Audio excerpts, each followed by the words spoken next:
This is NDTV.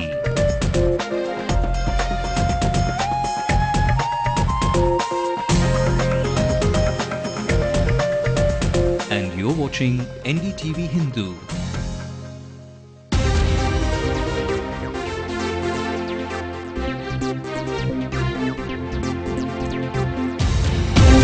Ndtv-Hindu files a complaint with the Election Commission that papers she filed are missing, but the Mylapore returning officer says this is not true. There is no reason why the papers should be tampered.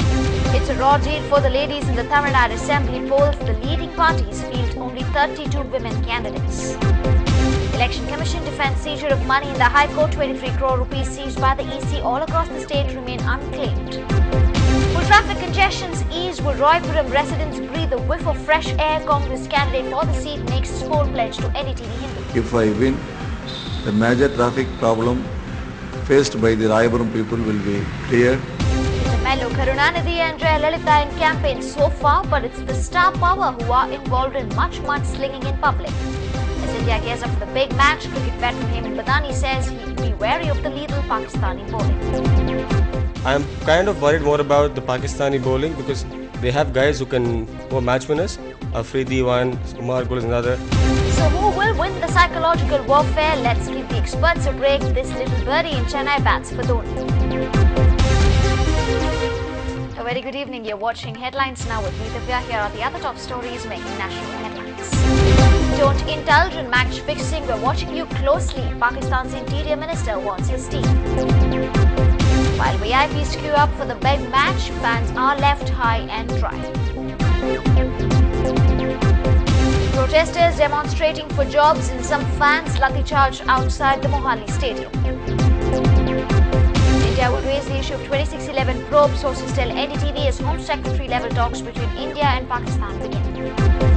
Going by the status report submitted on probe by Enforcement Directorate, it is very difficult for us to be calm and quiet, says the Supreme Court.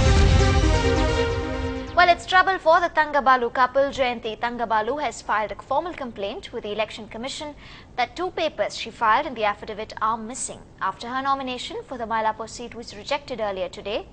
But the Mylapore returning officer has told Ndtv-Hindu that this is not true. According to sources, her signatures were missing in 4 papers and some details were missing in 2 other papers. As of now, her husband and the State Congress chief KV Thangabalu is the candidate for the same seat after his nomination as a substitute to his wife was accepted. Remember, her nomination had caused heartburn among a section of partymen, with some of them even burning Thangabalu's effigy in a fiery protest. There is no charges whatsoever mentioned by certain vested interest is there. She is very absolutely clear in her statement. No case pending against her, and we are going to comply. I am going to give it in writing that even she applied 4 applications, 2 applications are missing. She signed all the papers. Now they say her signature is not there in 2 papers, and 2 papers are missing, 2 papers are not there. This is a strange first time we see. I objected to the Election Commission authority, and Mr. Velu, the DMK secretary, is with me. He is one of the signatory proposer, and we supplied 4 applications. Out of 4, 2 is missing. This is strange. There is a Congress candidate, that is Mr. Thangabalu, as of now, as mentioned by the election officer. It is the election officer to declare all the applications after the scrutiny is over. As of now, this is the statement. I want to make it very clear that the Congress candidate will be there in the assembly. Officer of the Mylapore constituency spoke to Ndtv-Hindu. She said that there was no truth in Thangabalu's accusation that papers were missing. There is no reason why the papers should be tampered. We have received some objections regarding her affidavit, but the returning officer is not supposed to go into the validity of those objections. Whatever she has declared, we will accept it at the face value. But the objections will be given wide publicity too, and we will also ask her for an explanation for those. She is free to give a report to the Election Commission of India, but this is the decision taken by the returning officer, and the Election Commission can hold a summary inquiry and also see if it is true. I think the only thing that can be done is an election petition can be filed. And a faction of the Congress are still miffed with Thangabalu. They want the TNCC chief removed from his position. We should note that Mr. Thangabalu is a veteran of many elections.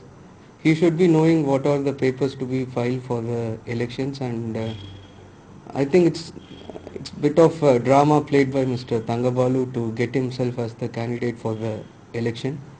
As it was said that ex-MPs and ex-MLAs won't be given seats in the coming assembly elections. Overall, from the selection of candidates, I feel he has misled the AICC and Congress President Mrs. Sonia Gandhi, thereby bringing disrespect to congressmen in the state. I sincerely urge the President of Congress Party to remove him from the presidency. As the nominations are being scrutinized by the Election Commission, another nomination has been rejected. This time it's the PMK Sadasivam for the Vedaranyam seat. His substitute Chinnadurai will now be the candidate for this constituency. Vedaranyam was in the news last week as the sitting DMK MLA filed his nomination as an independent after the seat was given to the PMK during seat sharing. Well, the Election Commission has defended its checks and seizure of money all across Tamil Nadu. The EC today told the High Court that it is their duty to ensure that money power of any individual or party does not defeat the democratic process. The Commission has furnished details of seized money worth 23 crore rupees and says that in most cases, the money was not claimed by anyone. They have also seized 9,000 detonators from Salem, which did not have any documents. The Election Commission filed this common counter affidavit for 3 petitions challenging its acts. One of the petitions was filed by State DMK Minister KPP Sami against flying squad searches in his house. We have stated that the Election Commission has full power under Article 324 to strictly implement the law and to prevent the money being distributed to voters. According to some statements, approximately it comes about 20 crores. Most of the claims, it is with the authority. Moving on, the AIADMK has sealed its seat sharing deal for Polban Puducherry. The party has allotted 1 seat each to the DMDK and the CPI, but the CPIM will be going for it alone. During the weekend, the AIADMK inked the deal with the newly floated party, the All India NR Congress, by former Puducherry Chief Minister N. Rangasamy, allotting a majority of seats to them. According to the earlier arrangement, the AINRC was to contest 17 seats and the ADMK to contest 13 seats in the 30-seat strong union territory, but the CPIM could not be accommodated in this arrangement. And back to political news from the state. Well, despite their lip service to the 33% reservation for women in the parliament and legislators that has been tabled thrice, all the leading parties in Tamil Nadu have given less than 10% representation to women. Peer Mohammed brings out the details. The ruling DMK has fielded 11 women candidates, that is less than 10% of all the candidates. The main opposition party AIADMK has fielded 12 women candidates, a mere 7.5% of the 160 candidates it is fielding. Vijayakant's DMDK has nominated only 2 women, that is less than 5% of its 41 candidates. Only 5 women have been given a ticket by the Congress in its 63-strong list. CPM has given opportunity for 2 women sitting MLAs, Bala Bharti and Lima Rose. He has always worked for the upliftment of the women. As you could always see, he's been fighting all along for the 33% reservation of women. Right now it has been only passed only in the Rajya Sabha, but we have already implemented in the local body elections, and he's given a good sum of quota to the women in this assembly elections. As you could see, 11 people have been given seats. The nominated women are content that the party is recognizing their work and rewarding them with seats. The AIADMK has fielded 3 women candidates in Chennai city. B. Valarmati is contesting from 1000 Lights, Raja Lakshmi is standing from Mylapore, while Gokula Indira is the Anna Nagar candidate. சாதாரணமான ஒரு குடும்பத்தை சேர்ந்த சொல்லப்போனால் என்னுடைய தகப்பனார் வந்து ஒரு பள்ளி ஆசிரியர். அது அந்த ஒரு சாதாரண எந்த அரசியல் செல்வாக்கோ பண செல்வாக்கோ இல்லாத ஒரு குடும்பம்.